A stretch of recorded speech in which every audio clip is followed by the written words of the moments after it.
Hi guys, and welcome to Finish It Friday episode 45. You might notice that things have changed. Um, I recorded my video and I went to do rename and I deleted. So let's go ahead and get going with getting this example made for you. And I'm going to bring in my trimmer because we're going to score on these 4x1 strips. Now, the other examples I give you will not be this complex. The other examples I'm going to show you are a little less tedious. I'll put it that way. But this is going to be the one that I show you, and then the other examples will be more simplistic in nature. So we're going to take, I have two of these DSPs, I have them lined up, and I'm going to score at just over a fourth. So here's where a fourth is. I'm going to 3/8. So I'm going to go score at 3/8, and I'm going to score at 1/2. Then I'm going to go turn it around. And again, I'm going to score at 3/8. And then at 1/2. Now, usually I would not recommend that you score the two together, but for time's sake, I'm going to. And again, I'm making sure that these are lined up. I'm going to score at 3/8. And this could be any measurement here. And I'll show you what I mean in a second. And then 1/2. You just have to make sure you do the same on both sides. So then 3/8 and 1/2. All right. Now, I got this idea. I've shown you before where you can take the inside of your card, you can cut little slits and pop it out.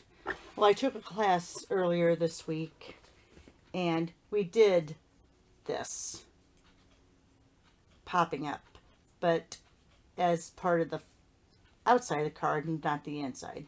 So let me show you what I mean in a second. So I think I'm going to do two of these.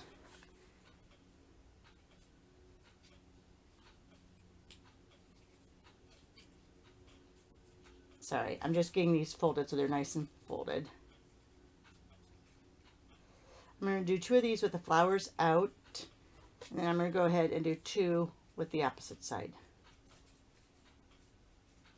Now, the example I made earlier that I deleted, I did a fourth on all of them, and I thought it was kind of hard to put my tear and tape on, so that's why I've gone 3/8 and a fourth, and we'll see how that works. All right, so essentially you have four pieces that look like this. Can you see how it's folded? Okay, going to take your cardstock, and we're going to figure out how, oh, you know what, let's put all of our tape down first. So we're going to put our tear and tape on the very last panel. And you don't want it to overhang. That's why I moved it up to 3/8 versus a fourth, because that fits the tear and tape perfectly. So I like to fold it like that to make sure I'm not getting any on the other panel, because if there's any overhang here, I can, flip it over. I probably should make that a little bit longer so my card's a little more stable. So I'm just going right along that score line.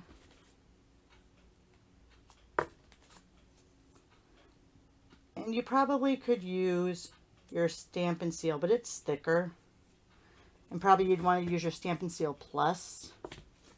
But, and you probably could use your green glue, but I'm not patient enough to let that green glue dry for this. And it seemed like when I was practicing with it, it was just not, it was kind of moving on me. It wasn't giving me the best outcome. Here's the end of my tear tape. I always try to lay it down the same way with the rip right there, so I don't have to search for it all the time. All right, and there's the last one. All right, so we have all that tear and tape on the very outside of that score. All right, so your first placement is the most important. I'll put it that way. So for this, I like to go ahead and on this one only, take the tear and tape off. I didn't burnish it really good. Take the tear and tape off on both ends. Now on the subsequent ones, we won't do that, but on this first one, I do like to do it, just so I can kind of get the placement down. Yes, I could use my take your pick tool, but I'm not. So I kind of just want to see where this would be. All right, so I want to kind of have it even on both ends. I'm going to push that first one down.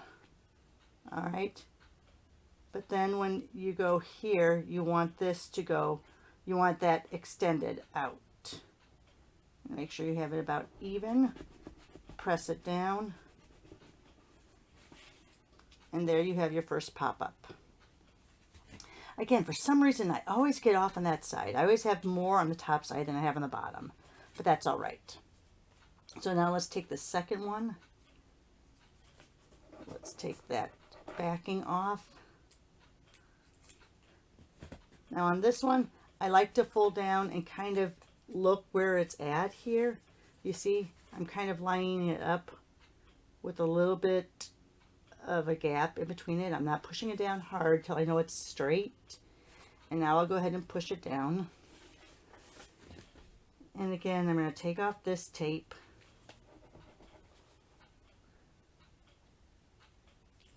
Fold that overhang back.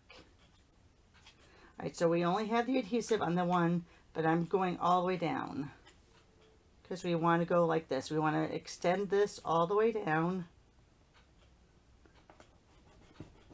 Oh, shoot. Let me bring it up a little bit. You want to leave a little bit of a gap in between there. Sorry. Now push it down. So then when it comes up, that piece will pop up. So see how it is so far? Now when you go to mail it, it'll go flat either way. It'll go flat this way or it'll go flat that way. Either way.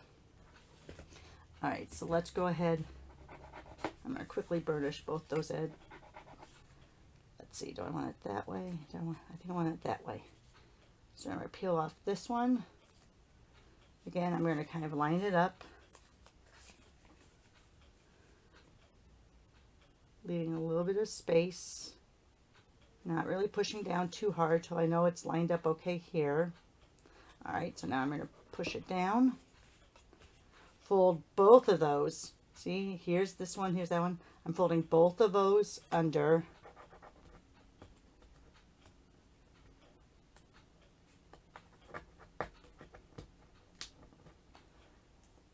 Oh my goodness. This tear and tape doesn't want to come off.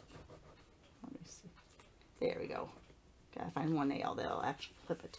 All right, so, and then I pull this all the way down, but I make sure there's a little bit of a gap there.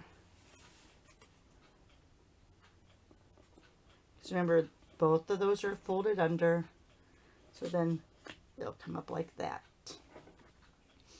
All right, last one. I'm really gonna burnish this really good on those edges. All right. So let's take this off, fold that back under there. Just going here, making sure I have a little bit of a gap, not pushing down all the way because I want to make sure, oops.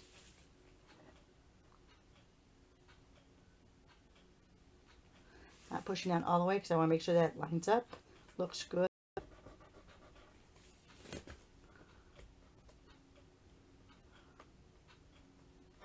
Oh, come on, I really had burnished that, I thought. All right, so now I took that off, fold both of those. See, here's the two folds. Fold both under. Here, let me bring you up. So see, here's where the tape is. Here's where the fold is. you're folding all the way under. So this is flat. You're pulling this all the way down, leaving a little bit of space there, and then releasing. Oh, that last one's a little bit off. Look at that. I might have scored it off. I don't know. I think I did score it off. I'm just going to leave it alone. All right, so now you have like this shutter or window shade effect, right? That's what it kind of looks like. So, and I probably should have done this before. You could go ahead and stamp, you know, your little black background look here. Yeah, I'm gonna leave it this way. I was trying to see this way if I could put my greeting down here, which I probably could. Yeah, maybe I'll do it that. No, I don't like it that way. All right. Anyway, this is what happens, guys. This is what happens with me. All right. So I'm just going to put, I think, let me grab out, oh, sorry. Let me grab out,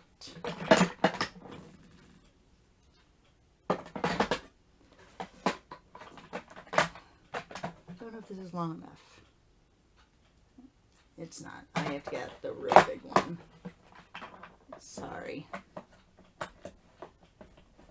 Oh my goodness. I have my blocks in here way too tight. I got a couple extra blocks, and so they're really tight on there.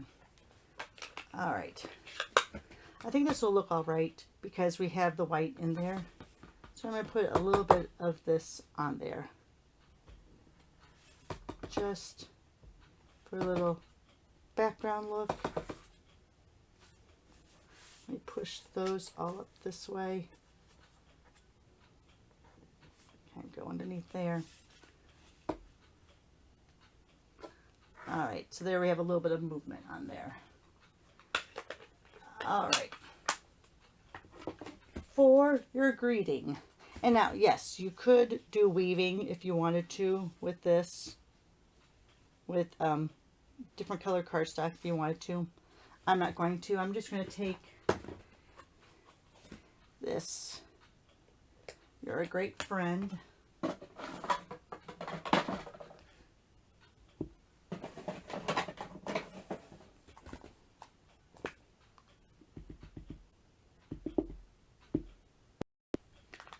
Gotta be very careful how you ink that up.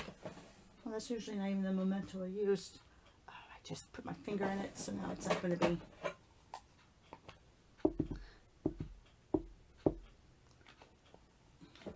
See, I have it all over my thumb now. All right, now this one you just want to do lightly.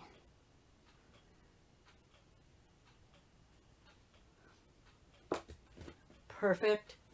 Take my snips.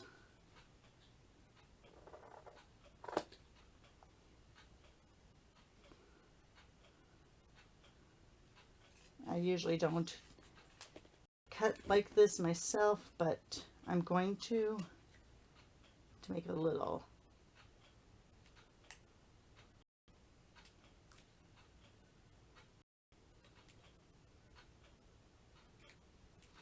Just a little flag. Now, you don't want to put tape or glue dots across the whole thing, because if these are a little off, it's going to cause it possibly to rip. So let's just put a little, I'll go ahead and use this. I'm just going to do it right over where that word great kind of is.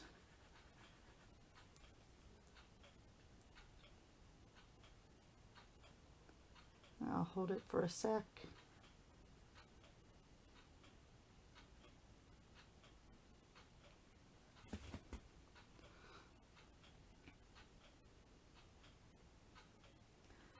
Okay, so here again, when we go to mail it, it'll all come down flat either way. I'm trying to be careful because of that white ink, but it'll mail flat. See how this is all going flat? Let's go ahead and put it on. Do I have seal out? No.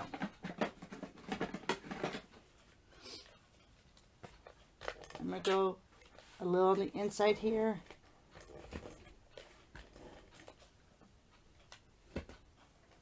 I'm going to lay this down. Oh, my camera's stuck. Oh, there. Okay, it's back on. I'm going to go ahead, press down, and there you are. A little bit of a complicated card, but some great results. Gives it a little bit of dimension. Yeah, I'm a little off there, you can tell.